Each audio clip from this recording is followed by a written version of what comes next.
The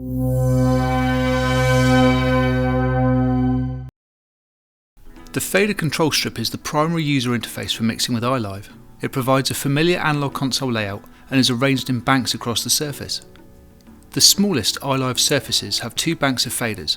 The larger models have 3. Each fader bank has 4 layers, A, B, C and D, 6 on iLive R72, providing the largest surface with 176 strips, and even the smallest surface with as many as 72.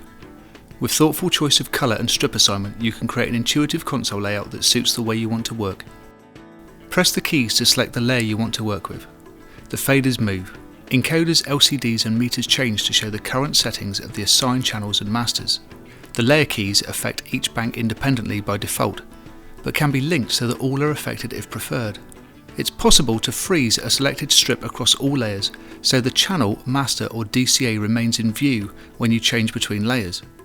To freeze or unfreeze strips, hold down the Freeze in Layers key and press the Strip Mix keys. While the key is held down, the blue indicator displays which strips are frozen. The meter displays audio signal activity for the channel or mix master. Input channel metering is post-processing, pre-fader, while mix master metering is post-fader, post-mute, so you can check the signal present at the output. The red peak indicator lights to warn that the signal is within 5 dB of clipping. It is multi-point sensing, which means it keeps a check of the signal activity throughout the channel path. If it lights before the rest of the meter, or while the channel fader is down, this means that the signal is peaking earlier in the channel path. iLive meters are fast response digital absolute peak meters. This ensures you keep control and avoid digital clipping of signals, including those with very fast dynamics. It does mean that iLive meters may read hotter than those on other consoles you are used to working with. It is perfectly okay to work with these meters reading well into the yellow. The red peak indicator next to each layer key lights when a signal associated with that layer is approaching its peak level.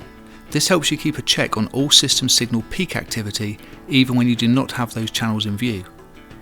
The LCD strip is the digital equivalent of the traditional console write-on strip. It displays information about the channel assigned to the control strip. Channel type, name or number, DCA status, safe indicator, rotary encoder function and setting, channel status and assignment to the current mix with pre-post indicator. A 6-colour backlight displays the user-assigned channel colour. The rotary encoder lights up when it has a function assigned. It is used as a send level, pan or preamp gain, depending on the type of mix currently selected and the current preferences.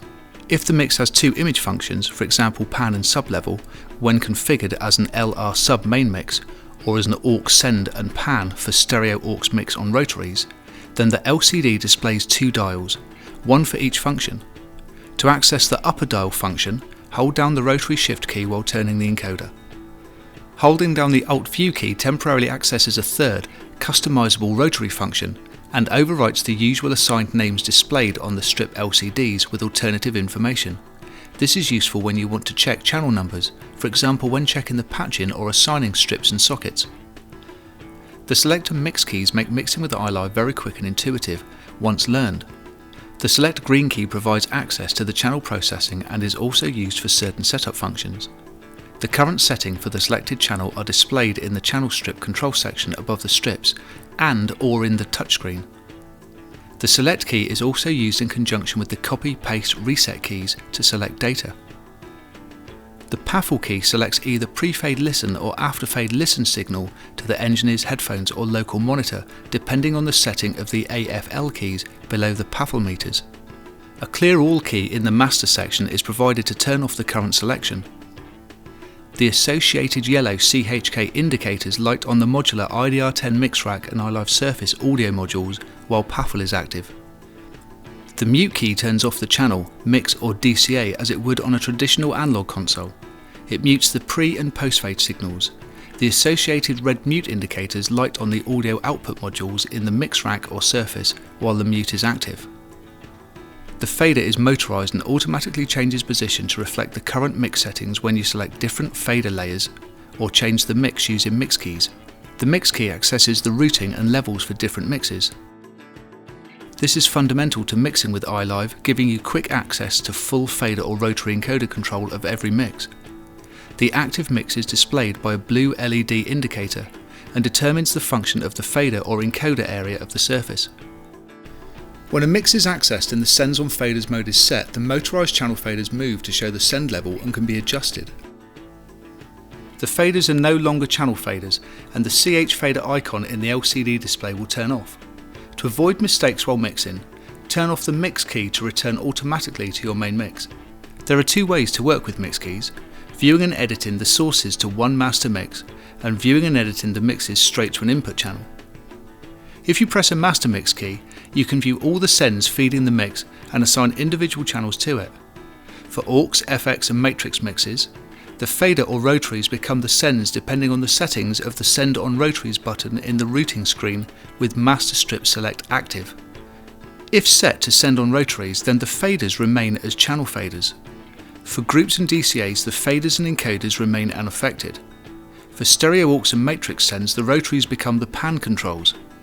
If a stereo send is configured for rotary level, then the pan function is accessed by holding down the rotary shift key while turning the encoder.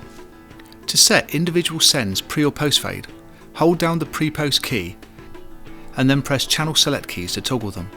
The strip LCDs display a pre icon when set to pre-fade. To set all sends pre or post, hold down pre-post and then press the master select key to toggle all.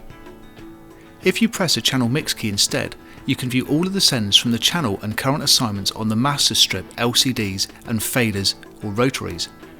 Again, you can assign to individual groups or sends, and set individual sends pre or post fade. For aux, FX and matrix mixes, the faders or rotaries become the sends depending on the settings. If set to sends on rotaries, then they remain as master faders.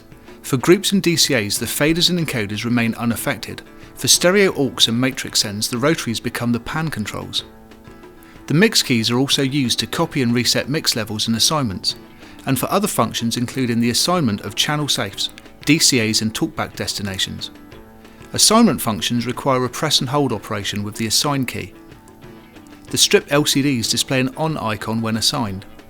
To assign all channels on or off, hold down assign and then press the master mix key to toggle all on or all off.